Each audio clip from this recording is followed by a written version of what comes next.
قرآن شریف کې الله فرمایي چې د کور نه بار نه راشي او کور ته راشي د ښځې مقصد ترې تسکنو الیها چې ته سکون حاصل کړې ا د په لاسو خپې لږ زور وکړي چاپي دلی وکړي خاوند مې ستړی راغی ورېږه لږ زور وله وکړو په لاسو خپودله لږ زور وکړي چای دله زر پخه کړي بالښت ته تکېږدي او چې اوده شي اوده ای ماشومانو شور مه کوئ پلارم ستړی دی یو پوټی خوب وکړي دا ښځه جنت دی جنت ښځې ډېر ستړی مې یو پیالی چای ورېږه په منډه دله پیدا که چیني ني د ګاونډي د کور نه په بدل غواړي خو راوړي وله که پی ني برقه په سر کې د ګاونډي د کور نه راوړي خو چای وله پخه کړي که چای خلاصوي ګاونډي د کور نه په وغواړي یو پیالی چای راکړه موږ به بیا وروسته درکړو خو خاوند خفه کوي نه خوشحالی وساتي د دې ښځې نه خدای خوشحاله دی د دې ښځې نه الله راضي دی دا جنتي ښځه ده او چې خاوند ستړی ستومان راشي رمبې کېږدي او لور کېږدي او خولې ته بیږي او دا کینه وایي چې هېڅ ښځې ډېر ستړی م یو دوه لاسه راباندې کېده ځه مړه د لاسه کېده د لاسه موږ ځان له ستړي یو یو پیاله چای پخه که بار به ډک شوی وي اوس به سره څه کې بیا به سره څه کې دا دوزخ دی که نه دی اوس دا ښځه دوزخ دی دا ناشکره ښځه ده دا شکرګزاره نه ده دا ناشکره ده چې ټماټر دی وله یوړل او مرچکې او دا وټکه وخوره دا شکرګزاره ده او چې غوښه دی وله یوړه داسې درته وګوري مړه توره غوښه دی راوړه خلقه خو به دې راوړې وه ټول عمر خولې څښا شوې چې ته نری غوښه خو به دې راوړې وه دا ناشکره ده چې د بنده شکر دی دا نه که د خدای شکر هم نشي ادا کړی د خاوند شکر به ادا کړي للرجال علیهن درجات د سړو په ښځو درجې دي دا به کې دوی څه وایي نه نه نه موږ څوک نور ټول سړي خو تباه او برباد شو سهار نه ماسخوتنه پورې خوړو جب جبرا چې ستړی ستومانه دي ډاکټر نه پواله د هر څیز د ښځې چې چېرته لرې رشته دارو کې وادي رشته وایه څو جوړې 5 شپږ دا مې د اومې جوړه ده اومه کې باچو یو جوړه چې یو ځل واچوي نو بیا خو هغه نه اچوي که دا مې د نکریزو شپې ده دا د میلمنو ده دا د څه ورته ویل لکه د ولیمې ده دا د اومې د ولیمې شو دا د خپې ارتې شوه دا د خپې تنګې شوه زمونږ پکې څه شو د سړي وادي یو جوړه یا دوه جوړې شکر دی موږ په دې خوشحاله یو خاوند ولا په شوق راوړي دا جامې جوړې او ورته خوشحاله یې الحمد خو دې د پاسه به دا نه وایي چې د ما حق نشته مولوي جګر صاحب د خدای پاک وبخي هغه به وایي ټول حقونه ولا موږ ورکړي دي خو یو یې پاتې دی او هغه یو حق یې دا دی چې د بالا ماڼۍ په دې بازار کې زه ورته په بیم شم که نه او دا را باندې سوره شي او ګرځوم دغه یو پاتې دی باقي حق خو نشته الحمدلله ما نه دی ورکړی شریعت ورکړی وي الحمدلله شریعت وی په خپل کور کې کینا او د کور سردار که د خاوند دی چوی او که جمدی کېږي او که مړ کېږي تاله به یې راوړي جامې جوړه هر څه به راوړي ولې خدمت ولا کوي ښځه بچي ولا ساتي ولا خبره نه ده ماشومانو پوزې ولا پاکوي ماشومانو سره غریب جون تباه شو کم ماشوم چې بچی ستا د شپې راویښ شو نو رښتیا ووایه پلار له غوسه ورځي که نه ورځي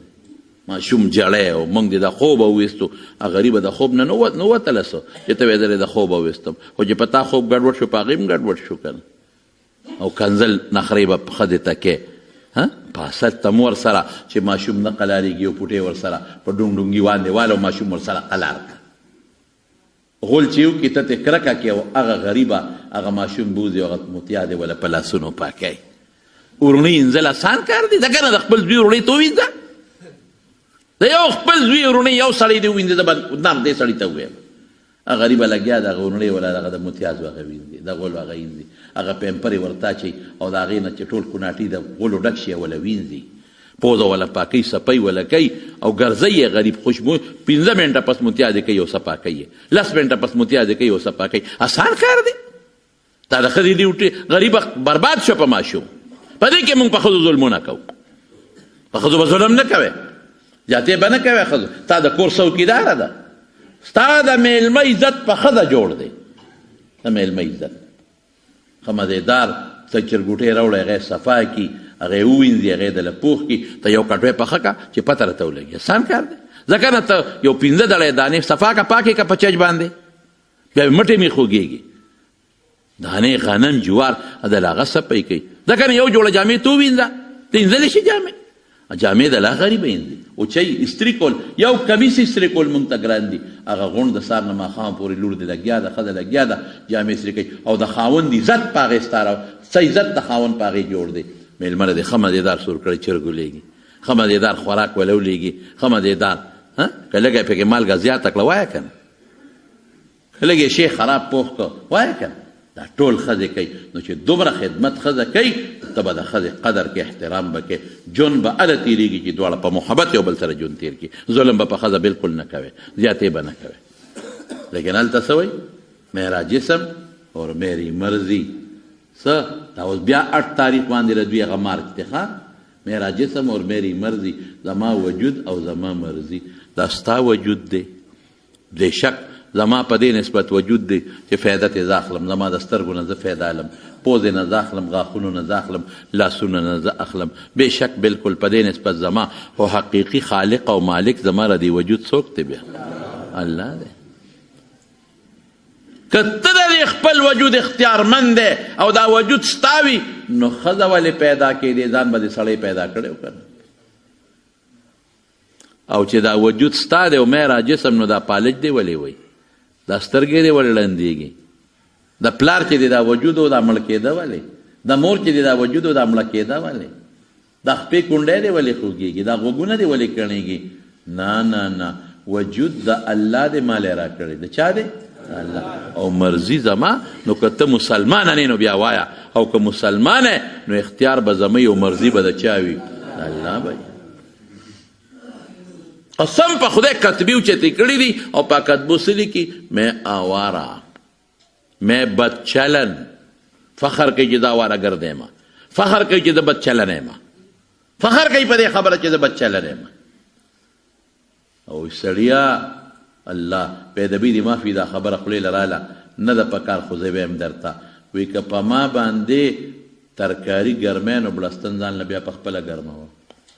نو څه خبره ده او زما وجود دی که زه د خپل خاوند نه بچې راوړم او که د بل چا نه راوړم ستا په ما څه هلکه دا د زنا خبرې نه دي او پرده په شریعت کې مولا رستی ده مولا پرده مرده پکې نشته پرده مولا نه ده رستی پرده رب العالمین رستی ده رسول الله مبارک ته اعلان کوي یا ایها النبی قل لازواجک وبناتک ونساء المؤمنین یدنین علیهن من جلابیبهن اے مبارکه پیغمبره د خپلو بیبیانو ته مو وایه لونو ته دې مو وایه د مسلمانانو ښځو ته مو وایه چې په ځان د پاسه پړونې برقه راواچي دا ما ویلي دي که دا الله ویلي دي نو که خدای منې خو خدای ویلي دي او که خدای نه منې نو بیا خبره ده زه خو صرف د الله خبره درته در رسوم ما خو نه دي ویلي او بعضې څه وایي نه وي مونږ ته خپلې لوڼه خویندې معلومې دي دا پاکې دي زمونږ په اعتماد دی هسې تاسو نه تپوس کومه په صحابه او په صحابیاتو بیبیانو اعتماد زیاتو که په دوی وایه په هغوی د رسول الله مبارک په بیبیانو امهات المؤمنین د مسلمانانو میندې په هغوی اعتماد زیاتو که په دوی دي په هغوی اپاکې وې بیبیانې هغې متعلق قرآن اعلان کوي الطیباتو للطیبین قرآن وایي چې امهات المؤمنین پاکې دي خدای ګوی ورکوي چې پاکې دي او بیا هم وایي پیغمبره برقه ورپسر ده خدای په اعتماد ده چې دا پاکې دي دا الله قرآن کې وایي چې دا پاکې دي پاکې او بیا هم رسول الله مبارک ده فرمایي پړونې ورپسر ده ستا په لور خو اعتماد دی وی با خو په شیطان خو اعتماد نشته که نه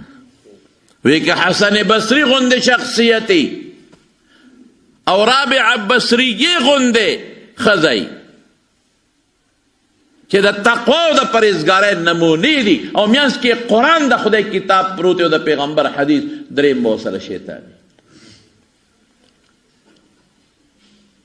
ښځه هغه ښځه ده چې حیا کې ده حضرت فاطمه ده رضی الله تعالی عنها چې رسول الله مبارک ورته فرمایي فاطمه هغه د میاشت راختلې ده نو بیا نه کتل نو بیا ورته فاطمه میاشت ختلې ده نو بیا ورته ونه کتل نو بیا ورته فاطمه بچې میاشت کتلې ده وی بابا زه خو د دویمې درېیمې شپې میاشت ته نه ګورم بچې ولې وی دې وخت کې ورته سړي ګوري په دې میاشت زما د سړو نظر یو ځای کېږي حالانکه که یو دیوال ته ښځه او سړی ګوري ګناه پکې نشته اسمان ته مونږ هم ګورو ښځه هم ورته ګوري او چې رسول الله مبارک فرمایي ګوره ګناه د کم ځای لیکن دا د هغې حیا وه او چې کله مړه شوه نو وصیت یې وکړه د مرګ نه مخکې وایي چې کله د ما جنازه وړی نو په د ما په کفن د پاسه په وجود به لرګي کېدی او څادر به واچوی دا د ښځو په جنازه چې کومه ډولۍ ده وایي چې زما کفن باندې هم د چا نظر ونه لګي رسول الله مبارک فرمایي المرأة اذا صلت خمسها چې پنځه منځونه کوي وصامت شهرها او د رمضان روجې نیسي واحسنت فرجها او وصامت شهرها او پنځه منځونه کوي او د رمضان روجې نیسي واحسنت فرجها او د خپل اندامونو حفاظت کوي واطاعت بعلها او د خاوند تابعداري کوي فلتدخل من ای ابواب الجنة شاءت چې د جنت په کومه دروازه داخليږي نو داخله دي شي او الحمدلله زمونږ د پښتنو د ښځو دا خصوصیت شته زمونږ د پښتنو ښځې ښه منځونه هم کوي شکر الحمدلله روجو کې د سړو نه ښه تکړه دي نفلونه هم کوي الحمدلله تلاوت د قرآن شریف هم کوي الحمدلله او د خاوند ښه تابعداري دي چې خاوند ورته وایي داسې به نه ځي بلکل به نه ځي پوره د خاوند تابعداري کوي او د خپل وجود هم شکر الحمدلله حفاظت کوي که دا د سکول کې استاده ده نو په پړوني کې غریبه روانه ده که دا په هسپتال کې نوکره ده په پړوني کې روانه ده مونږ خدا نه وایو مونږ خدا نه وایو چې ښځه نوکري نه کوي بلکل په پرده کې کولی شي زما ماشومانو لونو ته چې سړی سبق ښیي نو ښه ده او که ښځه ورته سبق ووایي نو ښځه ورته زما لور خور له چې سړی علاج کوي ښه ده او که ښځه ډاکټره وله علاج وکړي چې ښځه ډاکټره وله علاج وکړي چې لور خور له د انجکشن او ډریپ سړی خیږي نو ښه ده او که ښځه وله وخیږي مونږ خو وایو چې ښځه دې په پرده کې تعلیم د دنیا هم حاصل کړي او دین دې هم حاصل کړي ښځه دې په پرده کې سکول ته هم لاړه شي ښځه دې په پرده کې ډاکټر هم جوړه شي بغیر د دې نه خو نظام نه چلېږي ښه دا نه ده چې ډاکټره ښځه یو زما د ښځې علاج وکړي زما د لور علاج وکړي مونږ خو د پردې قایل الحمدلله نو په پرده کې روان دي خپل وجودونه الحمدلله پټ دي ښکاره نه دي او د خاوند تابعدار نو جنت له به ځي او که به نه ځي رسول الله مبارک فرمایي جنت له به ځي دیوی میں راجسم و میری مرضی زما وجود و زما مرضی نا نا نا نا نا وجود دا اللہ دے مرضی بدا چاہی دا اللہ چه مسلمانی او که کافری بیا چه رسخ وخی کوا دا پیشوگانو سر اسپو سر رو بے کوا دا سلو سر بربنڈا کردا چه صدیق وخی کوا یورپ والا نظام چلے و قبل نظام چلے دا تلیم سواد تا سو کالا مخکر خبر التا که یو مولانا صاحب راته خبره کوله د سواد د حالات چې ټیک شو نو د انجیوز دا ښځې راوتې وې نو د انجیوز یو جینۍ وه داسې هغوی خو بربنډې ګرځي که نه بربنډه دا معنا چې دا لستوڼې نی کټ کپس پتلونې چولي لاندې خپې ښکاري او دا ساښې ښکاري نو هغه یو بوډۍ ښځه په کور کې ناسته وه هغې سبزي مبزي پرې کوله دا جینۍ وردن نه شوه نو جینۍ ورته وایي ترور دا څه کوې وایي دا سبزي پرې کوم وایي سره پام وی سره پاره خو زه به مخورم پخه به کوم خاوند به مې مخوري نو زمیندار کور و کور کې غوا په خور ولاړه وه نو دا انجیوز والا جینۍ ورته وایي ای های ترورې ته د غوا کې څه فرق دی غوا هم په موږي ولاړه ده په دا کور کې به زړه شي مړه به شي او ته هم په دا کور کې زړه به شي مړه به شي غوا له دې خاوند ګیا راوړي او پی تیلي او تالم سبزي راوړي پیدا در نه اخلي ته غوا کې څه فرق دی نیکبختې بار روزه بازارونه ووینه بار روزه فشارونه ووینه بار روزه بچکر یو لګه وړه ذات کا په کور کې ډوبه ناسته لکه د غوا په شا کور کې به مړه شي ختمه به شي چې دا خبرې کولې دی کې د کور والا خره را دن نه شوه چې خره را دن نه شوه هغه بوډۍ هغه جینۍ ته وایي تاو دې خره کې زه پره دا خرم ټول اوس په ډیرانونو ګرځي او تم په ټول اوس په ګنده مجلسونو ګرځي د خره غاړه کې پړی نشته چې کم ځای شپه وکړه او تام چې کم ځای شپه وکړه دیم بازارونه ولیدل او تام ولیدل نو زمونږ ښځې خرې نه دي ښه الحمدلله دا پاک دامنه دی انشاءالله دا صالح دی انشاءالله دی به د دغې بربنډو ښځو په جال کې نه راځي که خیر انشاءالله هغې خو پرده وی ظلم دی قرآن وی قرآن ته ظلم دی هغې وی نکام ظلم دی نکاح ظلم دی قرآن وی فنکحو او بغیر د نکاح هغې ته څه وی زنا ورته وی زنا وی نکاح ظلم دی نو چې قرآن ته څوک ظلم وی قرآن ته ظلم وی د خدای نیکبخت دی او وی مونږ به صرف د بچو راوړو مشینونه یوسف ماشاءالله نو زمونږ دا خو الحمدلله په خوشحالۍ بچي راوړي د دې خو چې بچی نه کېږي نو تعویض هم کوي او دعا هم کوي او ملا ته مو دعا وکړه چې ماله خدای بچی راکړي ولې ځکه دغه بچی به مسلمانې دغه بچی به قرآن خواني، دغه بچی به ذکر کوي. دا د مور پلار دپاره ملغلره ده. څه شی دی؟ ملغلره. نو زمونږ دا خو شکر الحمدلله په بچو وروړو خوشحالیږي. او دوی چې وایي دا چې څوک دا خبرې کوي هغه ښه د یادوم چې موږ د مشینان یو نو مه راوړی که نه خاوند ته ریوا چې یو د هغه راوړي که نه یو راوړه که نه په خاوند باندې. دا اوس عقل دی، دا سوچ دی. مونږ دې له نوي پیدا چې مونږ په کور کې کار وکړو. ښه نو مه کوه کور کار. کوم ځای کار کې جس کې نوکره شوې نو د 300 د سورلو خدمت کې د پردو خیر دی. په لاره جارو یې په سړک دا خیر دی. او کور کې خدمت نه کې. خدمت خو تا باندې څوک په زور نه کوي. خپل بچی دی وله کې، خپل خاوند دی وله کې، روړي درله په محبت یې کې، په مینه کې، په وهلو ټکولو خې نه کې. د مارونو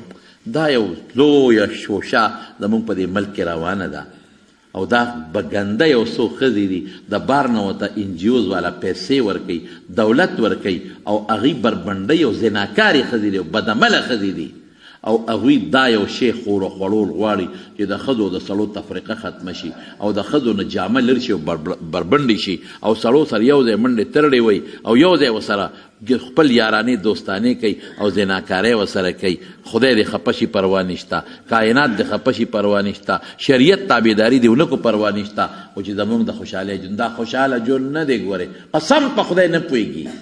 دا خوشحاله ژوند نه دی. خوشحاله ژوند دا دی چې زموږ د پښتنو ښځې تېرې کړې انشاءالله العزیز. حیا او پرده چې خدای کم شی انسان له خوښ کړی دی هغې کې خیر دی، هغې کې برکت دی انشاءالله العزیز. نو بهر کیف دی کې څو بعضې خبرې د زنانو د پردې او د حقوقو پاتې دي. که موقع پېښه شو نو آینده جمعه کې درته به بیان کړم. او موږ الحمدلله دغې ښځو ته دا پیغام ورکول غواړو چې که تاسو مسلمانان یې نو د قرآن د احکاماتو لاندې ژوند تېر کړئ، د رسول الله مبارک د احکاماتو لاندې ژوند تېر کړئ. او که تاسو ځان ته مسلمانان وایې او د قرآن ته سپک ګورئ، د قرآن تعلیماتو ته سپک ګورئ، د پیغمبر حدیثو ته سپک ګورئ، نو دا نفاق دی، صرف د خولې اسلام دی، دننه دا کفر دی. زه امریکې ته او برطانیې ته چې څه م خوښوي هلته کوئ. موږ له دا ښکلې خشته ماحول مه ګنده کوئ، دا خشته ماحول موږ له مه خرابوئ. انشاءالله دې خرابولو ته تاسو موږ نه پرېږدو. موږ د الله او د رسول د احکاماتو سړي پابندي او ښځې پابندي. ښځو له حق ورکړی دی، سړو له خپل حق، د هر چا خپل انداز دی، د هر چا خپل معیار دی، د هغې مطابق به ژوند تېري. الله یې زموږ د زنانو د حیا او د پردې صادر نصیب کړي. او الله یې زموږ دا لوڼه خویندې د غلط کردار نه او د بدعملو نه په امن کې وساتي. او کمې خویندې لوڼه چې زموږ د پردې او د حیا لاندې کم ژوند تېروي، الله دې د دنیا او د آخرت ژوند د خوشحالو کې. د مارونو ګورې د آخر کې بیا درته وایم چې زنانو سره به ښکلې ژوند تېروئ، د شریعت مطابق به ژوند تېروئ او د حیا ژوند به تېروو که خیر وي انشاءالله العزیز. ښه مولانا غنی الرحمن صاحب دا زمونږ د